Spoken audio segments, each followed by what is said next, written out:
Good morning. अब तक optical fibre के बारे में हम लोग डिस्कस कर रहे थे और मैंने आपको बताया था दो सिचुएशंस होती है। प्रकाश की किरण या तो रेयर से डेंसर मीडियम में जाती है। उदाहरण हमने लिया था air to glass. Then the ray bends towards the normal की तरफ झुक जाती है। उसके करेस्पॉन्डिंग स्नेल्स लॉ हम लोगों ने डेवलप किया था। स्नेल्स लॉ के लिए एक जनरलाइज्ड इक्वेशन भी हम लोगों ने डेवलप किया। Then we have considered the second case कि किरण डेंसर मीडियम से रेयरर मीडियम में जा रही है, from glass to air pass कर रही है। और जब ग्लास से एयर में जाती है तो उस समय किरण the refracted ray moves away from the perpendicular, अभिलंब से दूर हट जाती है। और उसके लिए भी करेस्पॉन्डिंगली स्नेल्स लॉ क्या आएगा, जनरलाइज्ड, उसको हम लोगों ने डेवलप किया था और उसके बारे में आपसे डिस्कस किया हुआ था। शुरू में हमने जो ये सेकंड केस का आपको भेजा था PDF, तो उसमें गलती से यहाँ साइन R लिख गया था और किसी एक लड़के ने इसको पॉइंट भी किया था इन सर्कल करके कि हाउ इज इट पॉसिबल। तो बात उसकी सही है जिसने भी किया हो कि यहाँ पर साइन R ना हो करके, देखो मैं फिर से रिपीट कर दे रहा हूँ, यानी एयर को कंसीडर किया तो यानी sine R is the left hand side. Right hand side NG को कंसीडर किया ग्लास, तो NG साइन I होना चाहिए। गलती से ये साइन R लिख गया था। Rightly it has been pointed out by one of you कि यहाँ पर साइन R लिखना अनुचित है, गलत है, एब्सर्ड है। तो ये गलती से R लिख गया था, ये NG साइन I होना चाहिए। स्पष्ट है? ओके। तो दूसरा केस हम लोगों ने लिया जब डेंसर से रेयरर में जा रही है। उसमें जनरलाइज्ड इक्वेशन भी लिखा जिसको मैंने अभी आपको दिखाया भी। और इस समय स्थिति होती है refracted ray moves away from the perpendicular होने के कारण यदि एंगल ऑफ इंसिडेंस हम बढ़ाते जाएं तो R की वैल्यू बढ़ती जाएगी और बढ़ते बढ़ते R की वैल्यू 90 डिग्री हो जाएगी। ये हम डिस्कस कर चुके हैं।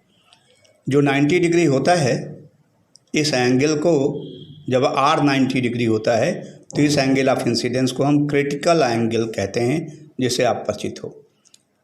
तो फिर एक तीसरा हमने एक जनरलाइज्ड मीडियम लिया, not necessarily air and glass. हमने कॉम्बिनेशन ले लिया एक डेंसर मीडियम जिसका रिफ्रैक्टिव इंडेक्स हमने माना N1, और एक हमने रेयरर मीडियम लिया जिसका रिफ्रैक्टिव इंडेक्स माना है N2। मैं दिखा दूँ आपको, ये हम लोग कर चुके हैं। और ये अब इसलिए कर रहे हैं कि जब कभी भी डेंसर मीडियम हम कंसीडर करेंगे तो N1 उसका refractive index through out during the discussion of optical fibre A denser medium is such medium जिसका रिफ्रैक्टिव इंडेक्स N1 होगा। और रेयरर मीडियम ये कंसीडर करेंगे जिसका रिफ्रैक्टिव इंडेक्स N2 होगा। इस तरह से इन दोनों में संबंध होगा, N1 is greater than N2।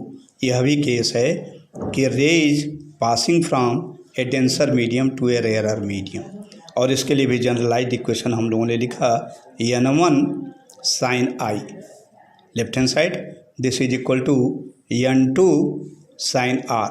तो ये सब हम डिस्कस कर चुके हैं और फिर इसी से निकाला है क्रिटिकल एंगल किसको कहते हैं, वो हम रिपीट नहीं करेंगे, हम आपसे केवल परिचय करा दे रहे हैं। तो यहाँ पर क्रिटिकल एंगल मिल जाता है, डिफिनीशन भी दिया था।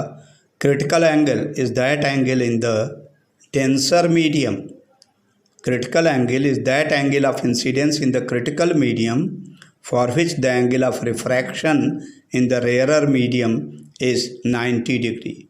छोटा सा सवाल आपसे पूछ दिया जाए कि क्रिटिकल एंगल कब प्राप्त होती है। ऑप्शन है जब किरण डेंसर से रेयरर में जाती है या रेयरर से डेंसर में जाती है। तो सीधा ऑप्शन आपका है जब किरण डेंसर से रेयरर में जाती है तो there is a possibility that the angle of refraction may be 90 degree, corresponding angle of incidence will be said to be the critical angle। तो critical angle पर क्रिटिकल एंगल ऑफ इंसिडेंस पर the angle of refraction will be equal to 90 degree. थोड़ा सा angle of incidence और बढ़ा दिया जाए, theta C से अधिक कर दिया जाए, तो किरण उसी माध्यम में पुनः लौट आएगी। इसको हम कहते हैं टोटल इंटरनल रिफ्लेक्शन, TIR। और टोटल इंटरनल रिफ्लेक्शन के लिए क्या कंडीशन है? पहला, the ray must pass from a denser medium to a rare medium. Obvious, समझ में आ रहा है? The ray must pass from a denser medium to rare medium is the first condition, and the second condition is the angle of incidence in the denser medium must be greater than the critical angle, then the total internal reflection will take place. तो इन्हीं सारी बातों को यहाँ लिखा जा रहा है। पहले कम्युनिकेशन हम तार की सहायता से करते थे, इलेक्ट्रिकल एनर्जी को करते थे, उसमें बहुत सारे लॉसेज इन्वॉल्व थे। अब हम कम्युनिकेशन ऑप्टिकल सिग्नल के माध्यम से ऑप्टिकल फाइबर की सहायता से करते हैं, यहाँ लॉसेज बहुत कम होते हैं। और फिर वही चीज़ लिखा है, when an optical ray enters from a denser medium to a rare medium, जो अभी डिस्कस किया, total internal reflection TIR will take place and the ray returns back in the denser medium again when the angle of incidence is more than the critical angle theta c।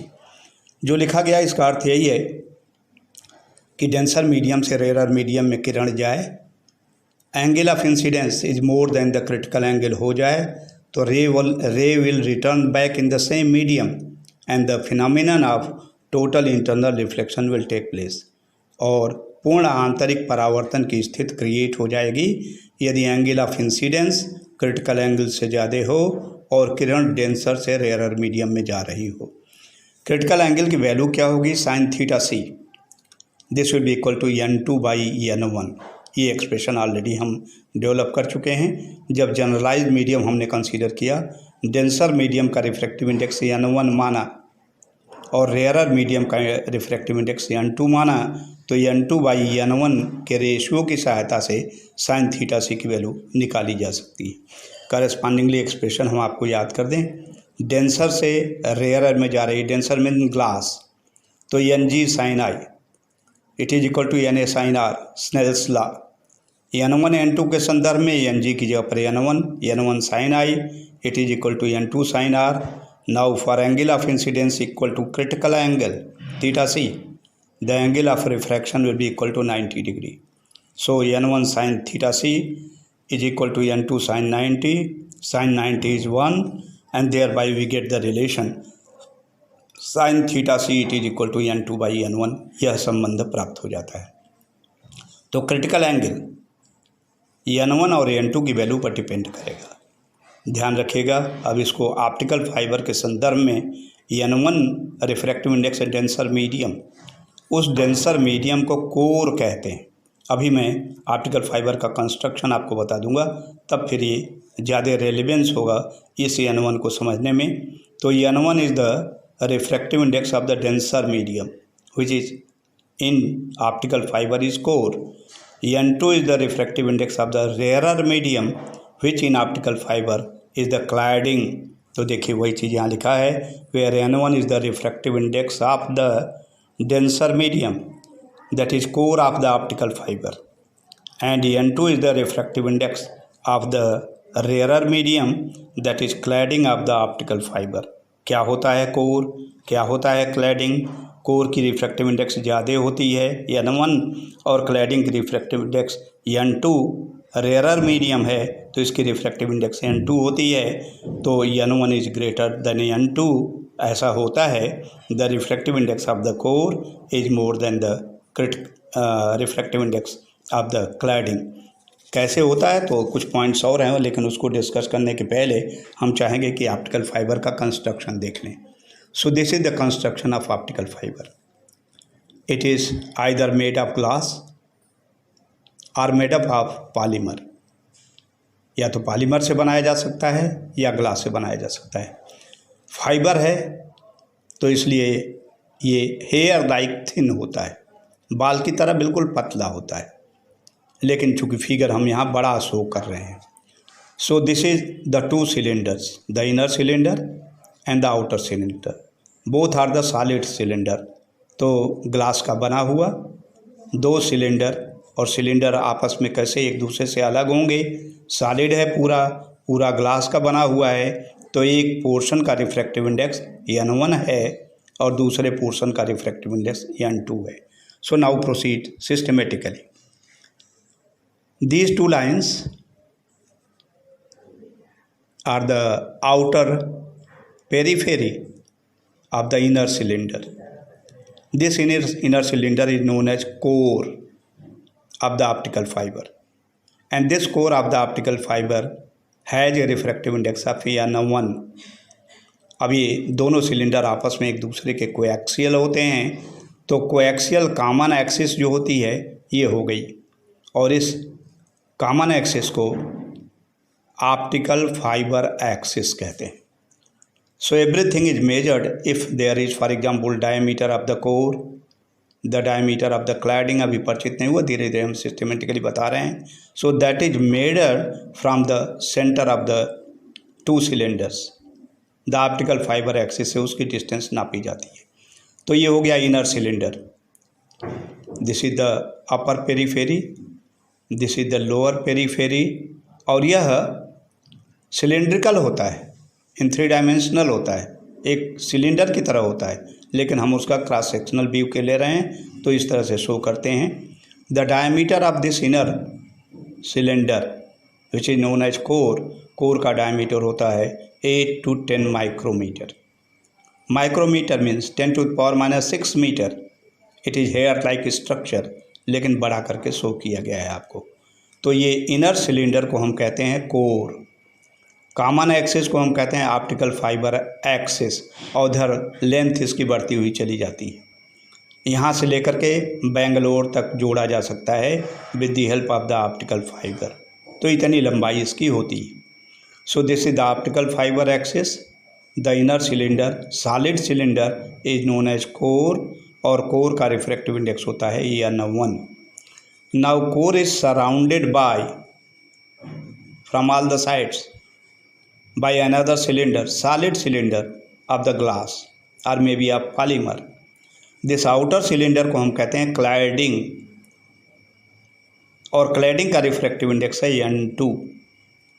So let me repeat again, core का refractive index है n1, cladding का refractive index है n2।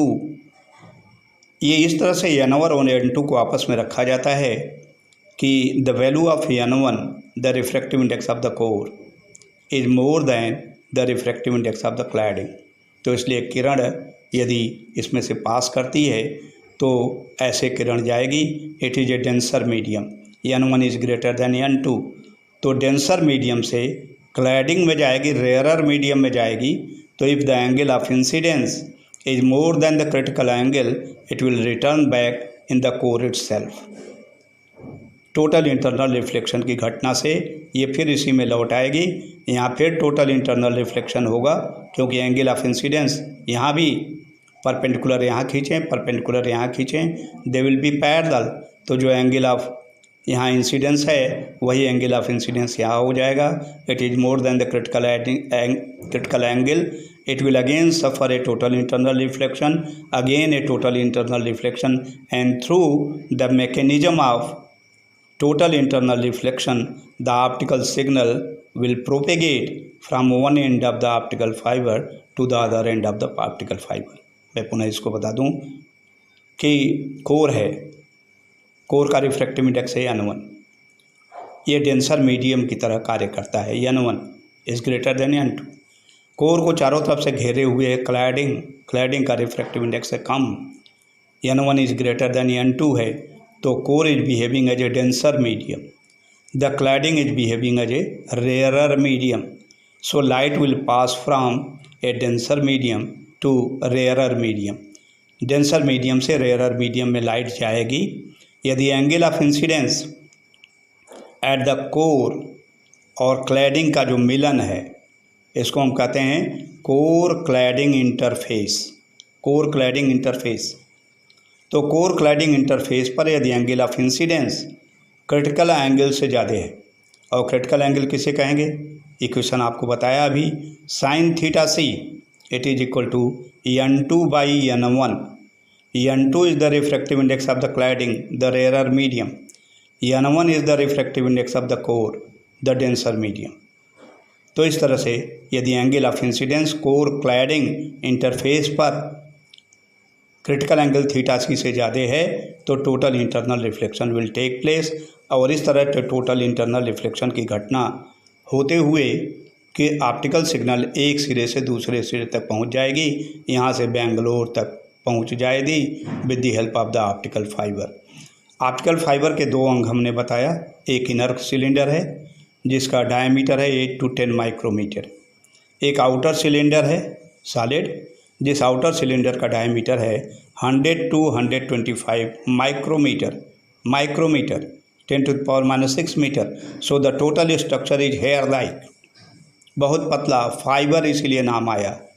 Optical reason में काम करता है इसलिए optical glass या पॉलीमर का बना होता है, ट्रांसपेरेंट होता है, तो ऑप्टिकल फाइबर ये कहलाता है, जिसके दो एसेंशियल पार्ट हैं। वन इज़ द कोर का रिफ्रैक्टिव इंडेक्स है n1, ये ज़्यादा होता है। दूसरे पार्ट से जो क्लैडिंग है it behaves as a rare medium, इसका रिफ्रैक्टिव इंडेक्स है n2 such that n1 is greater than n2। ठीक, इसका एक और स्ट्रक्चरल सिचुएशन इधर से देख सकते हो, बिल्कुल सेंटर में क्या होता है, कोर, बिल्कुल सेंटर में होता है कोर का रिफ्रैक्टिव इंडेक्स है n1। इस कोर को घेरे हुए चारों तरफ से एक दूसरा सॉलिड सिलेंडर होता है जिसे हम कहते हैं क्लैडिंग, जिसका रिफ्रैक्टिव इंडेक्स है n2। तो कोर और cladding they are the essential part of the optical fibre, और दोनों का जो कॉमन एक्सिस है, कॉमन सेंटर है, उससे पास होती हुई लाइन जो इसके लेंथ के लॉन्ग होती है उसको हम ऑप्टिकल फाइबर एक्सिस कहते हैं। तो कोर हो गया inner part of refractive index n1, cladding हो गया outer part of refractive index of n2। n1 और n2 के बीच में ऐसा संबंध होता है कि n1 is greater than n2। अब मैंने बताया कि बिल्कुल बाल की तरह पतला होता है, ग्लास या पॉलीमर का बना होता है, तो थोड़ा सा कहीं प्रेशर पड़ जाए तो ये टूट जाएगा। हालांकि एक विशेषता ज़रूर आती है, ग्लास का रॉड ले लो तो टूट जाएगा, जैसे जैसे पतला करते जाओगे फिर टूटता रहेगा। जब बहुत पतला हो जाता है तो उस समय ऐसी स्थिति इसकी हो जाती है कि ये लचीला हो जाता है, इलास्टिक हो जाता है, और इसको अंगुली के ऊपर लपेटा जा सकता है।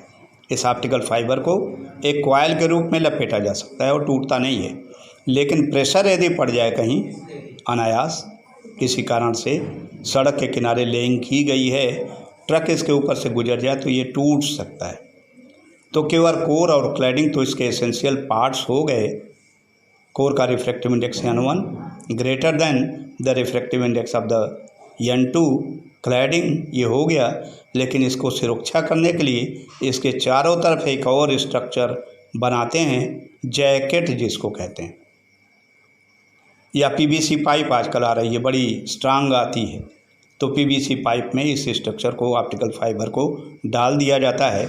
उसको इसका कवर कहते हैं, या जैकेट कहते हैं, या कोट कहते हैं, जिसका रिफ्रैक्टिव इंडेक्स n3 होता है। इससे कोई मतलब नहीं, कम्युनिकेशन केवल n1 और n2 के माध्यम से होगा, कोर और क्लैडिंग से होगा। कोर का रिफ्रैक्टिव इंडेक्स ज़्यादा है और क्लैडिंग का रिफ्रैक्टिव इंडेक्स कम है। ये क्रॉस सेक्शनल व्यू है और ये भी 3 डायमेंशनल स्ट्रक्चर है। तो 3 डायमेंशनल स्ट्रक्चर में मैंने आपको ऑप्टिकल फाइबर का कंस्ट्रक्शन कैसे होता है, this I have told you. It's a very fine fibre like optical fibre axis, inner is core of refractive index n1, outer is cladding of refractive index n2। ठीक, एक चीज़ और, इसके construction में फिर ऐसा नहीं कि कोई ग्लास रॉड ले लिया ये काम करने लगा, ग्लास फाइबर ले लिया काम करने लगा। ये कोर का रिफ्रैक्टिव इंडेक्स है n1, तो आपको ध्यान रखना है कि इसकी बनावट ऐसी होनी चाहिए कि through out the diameter of the core the refractive index should be N1, rather must be N1। ये N1 इसकी थ्रू आउट वैल्यू होनी चाहिए। इट शुड बी यूनिफॉर्म, कहीं एयर बबुल नहीं आना चाहिए, कहीं डिसकंटिन्यूटी नहीं होना चाहिए। ये सब जगह कोर के अंदर इसका रिफ्रैक्टिव इंडेक्स N1 ही होना चाहिए। तो बनाते समय ये ध्यान रखा जाता है। ऐसे ही क्लैडिंग का भी refractive index through out N2 ही होना चाहिए। तो कोर डेंसर मीडियम की तरह से व्यवहार करता है, N1 is more. Cladding rarer medium की तरह व्यवहार करता है, N2। ये रेयरर मीडियम है, ये डेंसर मीडियम है, तो यहाँ पर टोटल इंटरनल रिफ्लेक्शन की घटना होगी और टोटल इंटरनल रिफ्लेक्शन के मैकेनिज्म से ऑप्टिकल सिग्नल एक एंड से दूसरे एंड तक पहुँच जाएगा। सो this is the construction of the optical fibre.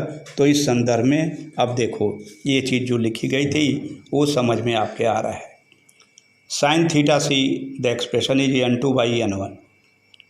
The refractive index of the core, the refractive index of the cladding, denser medium is core, rarer medium is cladding. तो optical fibre के भाषा में, optical fibre के संदर्भ में sign theta सी की value हो गई N2 by N1, where N1 is the refractive index of the core and N2 is the refractive index of the cladding, such that N1 is greater than N2, the refractive index of the core is more than the refractive index of the cladding। Okay, कुछ और बिंदु इसके बारे में optical fibre के लिखे हैं वो भी मैं आपको बता दूं।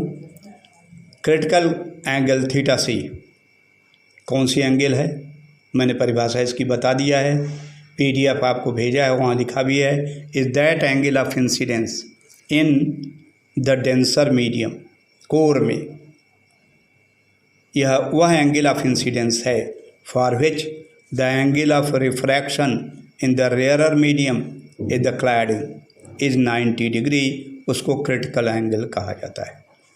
और वैल्यू उसकी कैसे निकलेगी, sine theta C is equal to N2 by N1। With the invent of laser and LED, laser और LED के आविष्कार के बाद ये संभव हो सका कि सेंडिंग एंड पर इलेक्ट्रिकल एनर्जी को ऑप्टिकल एनर्जी में कन्वर्ट किया जा सकता है, ऑप्टिकल सिग्नल में कन्वर्ट किया जा सकता है। ये ऑप्टिकल सिग्नल ऑप्टिकल फाइबर के माध्यम से एक स्थान से दूसरे स्थान कम्युनिकेट हो जाते हैं और फिर रिसीविंग एंड पे ऑप्टिकल सिग्नल को हम वैसे ही इलेक्ट्रिकल सिग्नल में चेंज कर सकते हैं। तो इस तरह से हम आज के दिनों में इलेक्ट्रिकल एनर्जी का ट्रांसमिशन एक स्थान से दूसरे स्थान तक करने के लिए, ट्रांसपोर्टेशन एक स्थान से दूसरे स्थान तक करने के लिए ऑप्टिकल फाइबर का प्रयोग करते हैं। अब ऑप्टिकल फाइबर ऐसा है कि optical fibre communication involves less. क्या फ़ायदे हैं इसके, क्यों करते हैं, बहुत सारी चीज़ें हम बता चुके हैं। सस्ता है, लॉसेज कम होते हैं, तो वही बातें लिखी हैं। Optical fibre communication involves less loss, less cost, सस्ता भी होता है, लॉसेज कम होती हैं, लेस कॉम्प्लिकेशंस, ये in comparison to the electrical communication through conducting wires, ये लेस कॉम्प्लिकेशन है। मास भी बहुत कम हो जाता है। आपने देखा होगा जब इलेक्ट्रिकल वायर को लेइंग डाउन करते हैं तो बड़े बड़े रोल्स आते हैं, ट्रक से एक स्थान से दूसरे स्थान तक पहुंचाना पड़ता है, और ऑप्टिकल फाइबर बिल्कुल बाल की तरह पतला होता है और उस स्ट्रक्चर पर होकर के इलास्टिक हो जाता है, तो उंगली पर लपेटा जा सकता है। और 10 किलोमीटर का भी तार यदि आपको ले जाना है तो पॉकेट में आप रख करके ले जा सकते हो। So less complications and is trouble free. और इस तरह से ऑप्टिकल सिग्नल के माध्यम से जब इसको भेजते हैं तो समस्याएं भी कम आती है। ये कुछ इसकी विशेषता है।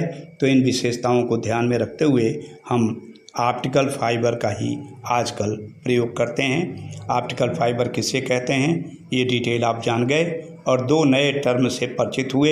एक को कहते हैं core, the inner part of the optical fibre, solid हैं दोनों, and the outer part is known as the cladding. The core behaves as a denser medium of refractive index N1, the cladding behaves as a rarer medium of refractive index N2. So this is all for today.